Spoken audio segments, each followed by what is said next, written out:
महिलाओं के लिए कहीं भी कपड़े बदलने की व्यवस्था नहीं थी, जिस वजह से गुंजन को कपड़े बदलने के लिए अपने कमरे में भागकर जाना पड़ता है और उस वजह गुंजन लेट हो जाती है और चॉपर उड़ जाता था, जिस वजह से सीनियर ऑफिसर गुंजन पर गुस्सा हो जाते हैं और गुंजन की सारी उड़ानें रद्द करके उसे सजा के रूप में दिन भर एयरबेस के बाहर खड़े रहने की सजा देते हैं। रात को सभी लोग पार्टी कर रहे थे, गुंजन अकेली थी, इसलिए वो भी सभी के पास आ जाती है, लेकिन गुंजन के पास आते ही सभी लोग एक ना एक बहाने बनाकर वहाँ से चले जाते हैं। गुंजन लोगों से दोस्ती करना चाहती थी, लेकिन उसे देखते ही सभी लोग दूर भागने की कोशिश करते थे। चेंज रूम ना होने की वजह से गुंजन रोज लेट हो रही थी और उसकी ट्रेनिंग भी छूटती जा रही थी। इस बात से वो काफी परेशान थी, लेकिन उसे एक आइडिया आता है और वो 2 अलमारियों को खिसकाकर एक तरफ कर देती है और उन पर पर्दे चढ़ा देती है। कुछ लोग गुंजन का मजाक बना रहे थे कि वो अंदर जाके मेकअप थपोक रही होगी, लेकिन जब वो ड्रेस पहनकर बाहर निकलती है तो सभी के होश उड़ जाते हैं। गुंजन काफी समय से ट्रेनिंग ग्राउंड में बैठी थी, लेकिन काफी देर होने के बाद भी कोई भी पायलट नहीं आता है। तभी वहाँ पर सीनियर ऑफिसर आते हैं और कहते हैं, आज तुम्हारे पायलट की तबीयत खराब है, इसलिए आज तुम्हारी ट्रेनिंग रद्द है। गुंजन को ये बात पता नहीं थी कि ये सब लोग उसके साथ जानबूझकर ऐसा कर रहे हैं। तो पिछले पार्ट में हमने देखा कि गुंजन ने किस तरह अपनी सूझबूझ से चेंजिंग रूम बनाया और टाइम से पहले ट्रेनिंग ग्राउंड में पहुंच गई, लेकिन टाइम होने पर भी गुंजन का कमांडिंग ऑफिसर नहीं आता, क्योंकि कमांडिंग ऑफिसर अपने वरिष्ठ अधिकारी से कहता है, सर जी आप ये सॉर्टी कैंसिल करा दीजिए। कहीं ऐसा हुआ मैडम डर गई और रोने लगी तो मैं हेलीकॉप्टर को संभालूंगा या मैडम को। सीनियर ऑफिसर उसकी बात मानकर गुंजन को कहता है, आज की सॉर्टी कैंसिल है क्योंकि तुम्हारे कमांडिंग ऑफिसर की तबीयत खराब है। गुंजन इस सबसे अनजान थी कि वो लोग उसके साथ जानबूझकर ऐसा कर रहे हैं ताकि उन्हें गुंजन के साथ ना जाना पड़े। जिस भी कमांडिंग ऑफिसर की ड्यूटी गुंजन के साथ लगती, वो अपने सीनियर ऑफिसर को ये कहते थे कि वो लोग गुंजन के साथ नहीं जाना चाहते हैं और सीनियर ऑफिसर भी उन लोगों की बात मान जाता था और एक नए बहाने बनाकर गुंजन को कह देते, आज की सॉर्टी कैंसिल है। गुंजन थक चुकी थी, जब से वो यहाँ पर आई थी उसे एक भी मिशन पर नहीं ले जाया जाता है। यहाँ पर उसे एक अजनबी की तरह ट्रीट किया जा रहा था, इसे वो धीरे धीरे टूटने लगी थी। कुछ दिन बाद जब सीनियर ऑफिसर सबसे ज्यादा देर तक चॉपर उड़ाने वाले ऑफिसरों के नाम की घोषणा करते हैं तो उस लिस्ट में गुंजन का नाम सबसे नीचे था। ये सुनकर दूसरे बड़े ऑफिसर गुंजन पर गुस्सा हो जाते।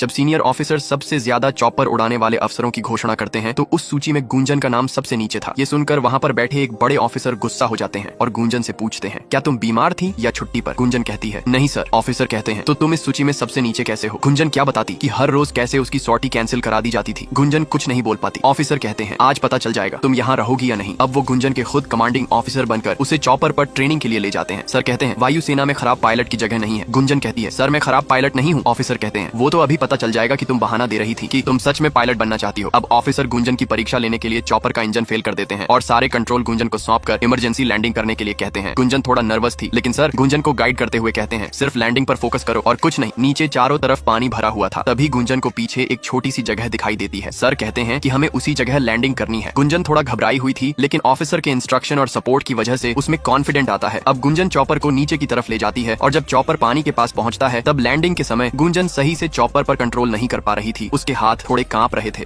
अब गुंजन चॉपर को थोड़ा ऊपर उठाती है और उस पर पूरी तरह कंट्रोल करके सही जगह पर चॉपर की लैंडिंग करा देती है। इससे ऑफिसर बहुत खुश थे। वो गुंजन से पूछते हैं कि जब तुम्हें फ्लाइंग इतनी अच्छी आती है तो तुम्हारे फ्लाइंग आवर्स इतने कम क्यों हैं? गुंजन कहती है, अगर मैं कुछ बोलूंगी तो आप कहोगे एक्सक्यूज दे रही हूँ। ऑफिसर गुंजन की बात समझ जाते हैं और कहते हैं, कल से तुम्हारी एक भी सॉर्टी कैंसिल नहीं होगी क्योंकि अब मैं खुद तुम्हारा कमांडिंग ऑफिसर बनूंगा। गुंजन बहुत खुश थी क्योंकि काफी समय के बाद उसे किसी ऑफिसर ने समझा और अच्छे से ट्रेनिंग दी। अब हर दिन ऑफिसर गुंजन को ट्रेनिंग पर ले जाते हैं और चॉपर को किस तरह उड़ाया जाता है और उसे संभाला जाता है, ये सब गुंजन को सिखाते हैं। ऑफिसर गुंजन को बताते हैं कि अगर जगह चॉपर के लैंडिंग के लायक ना हो तो उसे किस तरह हवा में ही उड़ाए रख सकते हैं। गुंजन हर चीज बड़ी जल्दी से सीख रही थी और इस बार जब सबसे ज्यादा देर तक चॉपर उड़ाने वाले लोगों की लिस्ट बताई जाती है तो उसमें गुंजन का रैंक नंबर 1 था। गुंजन को यूं आगे बढ़ते देखकर कुछ लोगों का पेट पच नहीं रहा था, लेकिन अब गुंजन कॉन्फिडेंस के साथ आगे बढ़ रही थी और उसे जो चीज नहीं आती थी वो सब वो बड़े ऑफिसर से कहकर उनसे सीखती थी। लेकिन रास्ते में कुछ कांटे आने वाले थे जिनका सामना गुंजन को करना था। Comment next part.